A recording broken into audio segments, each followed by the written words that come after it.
இப்போல்லாம் அடிக்கிற வெயிலுக்கு கிச்சன் கிட்ட போகிறதுக்கே மனசு வர மாட்டுக்கு. மொத்தமாக 3 வேளைக்கும் சமைச்சு வச்சுட்டு வந்துடலாம் அப்படிங்கிற மாதிரி தான் இருக்குது. என்ன மாதிரி யாரெல்லாம் நினைக்கிறீங்கிறத சொல்லுங்கள். யாருடா இந்த சம்மரில் லீவை கண்டுபிடிச்சா அப்படிங்கிற மாதிரி தான் ஃப்ரெண்ட்ஸ் இருக்குது. ஏன்னா அந்த டைமில் தான் பசங்க 3 வேளையும் விதவிதமாக கேட்காங்க. அது போக எக்ஸ்ட்ரா ஸ்நாக்ஸ் வேறு கேட்காங்க. இன்றைக்கி நைட்டு டின்னருக்கு வந்து மீல் மேக்கர் வச்சு சப்பாத்தி தான் ரெடி பண்ணிகிட்ருக்கேன். அதாவது சிக்கன் பிடிக்காத பசங்க இருப்பாங்கல்ல, இப்போ என்னோட பையன்லாம் சிக்கன் மட்டன்லாம் விரும்பி சாப்பிடவே மாட்டான். அந்த மாதிரி பசங்களுக்கு வந்து இந்த மீல் மேக்கர் எடுத்துக்கோங்க. அது வந்து ரொம்ப நல்லது. நம்மளுக்கு சிக்கன்லலாம் எந்த அளவுக்கு ப்ரோட்டீன் இருக்கோ அதே அளவு இதுலேயும் இருக்குது. இன்றைக்கி நைட்டு வந்து எங்கள் ஊருக்கு போகலாம் அப்படின்னு சொல்லிட்டு பிளான் பண்ணியிருந்தேன். ஃபஸ்ட்டு வந்து டின்னர் எல்லாமே நம்ம செஞ்சு எடுத்துகிட்டு போயிடலாம் அப்படின்னு நினச்சேன். ஆனால் நம்ம மீல் மேக்கர் வச்சா தான் பசங்களுக்கு புதுசாக ஒரு பசி வந்துருமே, இங்கேயே சாப்பிட்றதும் அப்படின்னு பசங்க சொன்னாங்க. சரி அதுவும் கரெக்டு தான், இல்லைனா அதுக்கு ஒரு பேக்கிங் பண்ணி 2 பாத்திரம் கூட எக்ஸ்ட்ரா ஆகும். சரின்னு சொல்லிட்டு பசங்களை சாப்பிடுங்கடான்னு சொல்லிட்டு எல்லாமே வச்சு கொடுத்துட்டு அப்படியே கிளம்பிட்டோம்.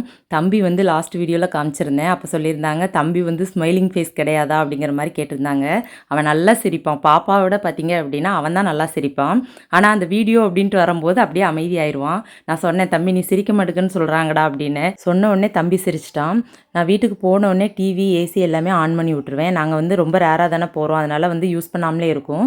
அதனால எல்லாமே ஆன் பண்ணி விட்டுட்டு அதுக்கப்புறம் வெளியில் வந்து கனகாமரம் பூத்துருந்துச்சு ஃப்ரெண்ட்ஸ். அதாவது கனகாமரங்கிற பூ பார்த்திங்கன்னா நம்மளுக்கு முன்னாடி தான் நிறையா யூஸ் பண்ணிகிட்டு இருந்தோம்.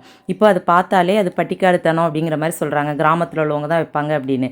ஆனால் மல்லிகைப்பூவோட கனகாமரம் சேர்த்து வச்சு பாருங்கள், அவ்வளோ ஒரு அழகாக இருக்கும். சரி நம்ம கொஞ்சம் பறிச்சுக்கலாம், வீட்டில் போய் கெட்டலாம் அப்படின்னு சொல்லிட்டு அதையும் கொஞ்சம் பறிச்சுக்கிட்டேன். இந்த கீரை யாரெல்லாம் பார்த்துருக்கீங்கிறத சொல்லுங்கள். இது வந்து நம்ம சமைச்சு சாப்பிட்லாம். பார்க்குறதுக்கு தான் பப்பாளி கீரை மாதிரி இருக்கும், ஆனால் சுகருக்கு வந்து ரொம்ப நல்லது. யாரெல்லாம் பார்த்துருக்கீங்கிறத சொல்லுங்கள்.